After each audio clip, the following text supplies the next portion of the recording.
And so you were interested, what made you interested in project management when you went from the dome light to the entire car? What was it was your company aware of project management? What was that kickstart into saying, hey, let me see what this is about?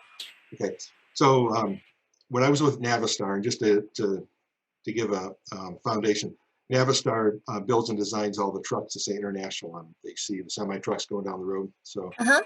in the mid 90s, I was going for my MBA, and my manager at the time kept listening to what I was learning and not liking, and he would give me assignments that were things I didn't like, and like accounting and stuff like that. Um, but then he proposed to me the idea about being a project manager or a program manager, this project. Um, because I would always say, I understand what this is doing, but what is this doing over here, and how does it Mm-hmm. affect it? So he paired me with a lady named Janice Roddy, and she kind of mentored me through my first project. Um, was on the truck, and at that time the truck had three engine controllers, or three controllers all around the truck. We consolidated to one controller on the engine, so that was the project. What I didn't know at the time is that Janice had stage 4 cancer, so it was not only me learning it, but also transitioning, because we knew she was going to, eventually not be able to work. But working with Janice and really understanding the soup to nuts of what that truck was doing, um, it just intrigued me, because now I may not have had the in-depth, deep knowledge of what all the designs were, but I knew how the truck worked, and I knew how to interface this person with that person, and this group with that group, and now I understood what does testing mean, and what does training mean, and what does tech pubs mean, how does all go together.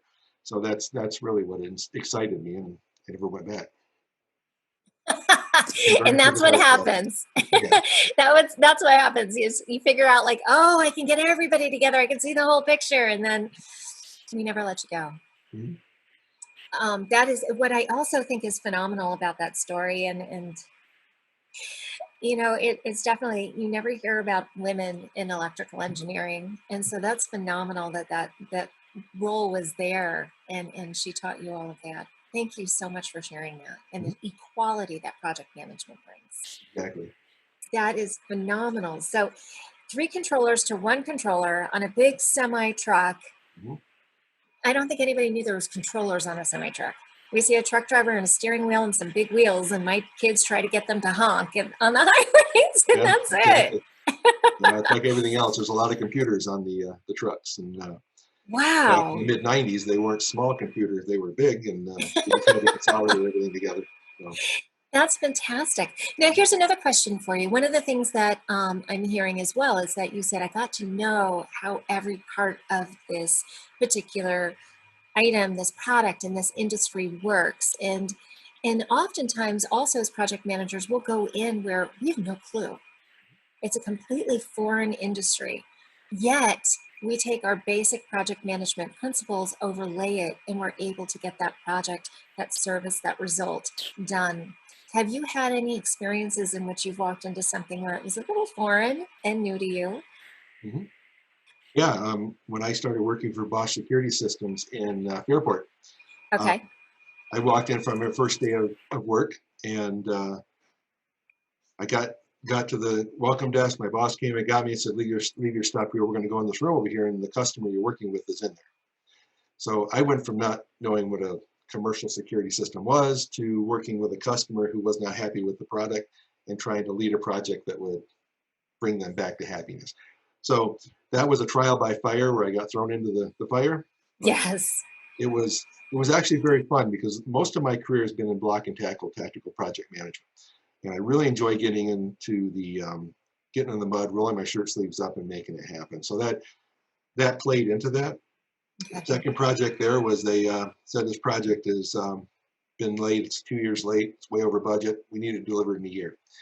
So that was my next challenge. But again, block and tackle, make it happen, get down there, and don't be afraid to get muddy. So going back to your question, is I had no idea what I was doing as far as technology, but I was able to get in, use project management with my foundation, and then I could pick up the other pieces on top of that. Okay. That's one of the things that I keep hearing from so many different interviews is that we have a basic toolbox that is so important. And we're able to, depending on the methodology used, depending on the industry needed, depending on the type of product or the service or the result, we're able to dip in and use a different combination of those tools and apply them. So it's about gaining those tools, but then understanding the different combinations that you can use within those tools, and also having the humbleness to just learn and absorb. One of the things I love about project management is we just learn every single day. Mm-hmm. We do. Do you have some favorite learnings that you have experienced throughout your pretty long career? Oh, wow. Favorite learnings. I think one of the key things I learned is being a servant leader. I found that having an ego has no place in project management because it's not about you. It's not a hierarchical organization. It's bottom up. So, or the leaders at the bottom focusing up to the team.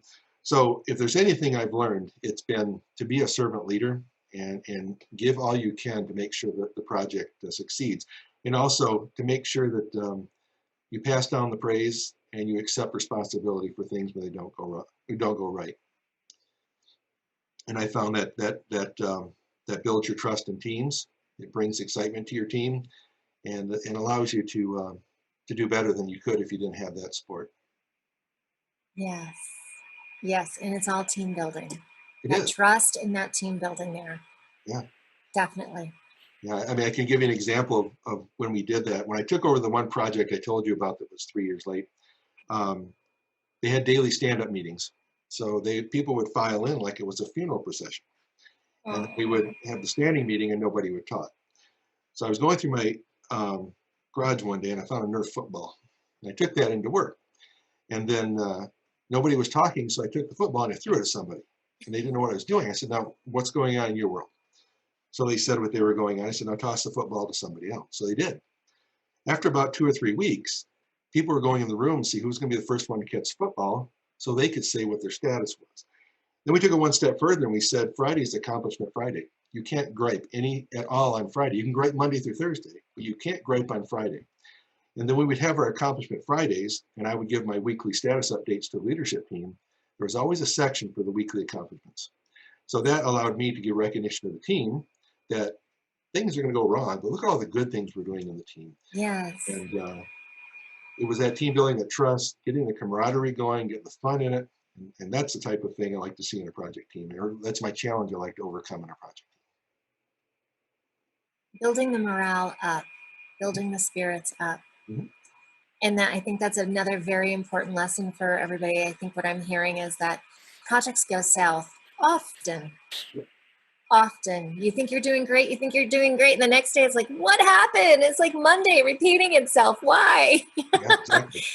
And the question is, how do you, was it, are there lessons learned on planning? Are there lessons learned on communication? Are there lessons learned on choose a different, partner in this? What are the lessons learned? And sometimes it is just what it is. Mhm.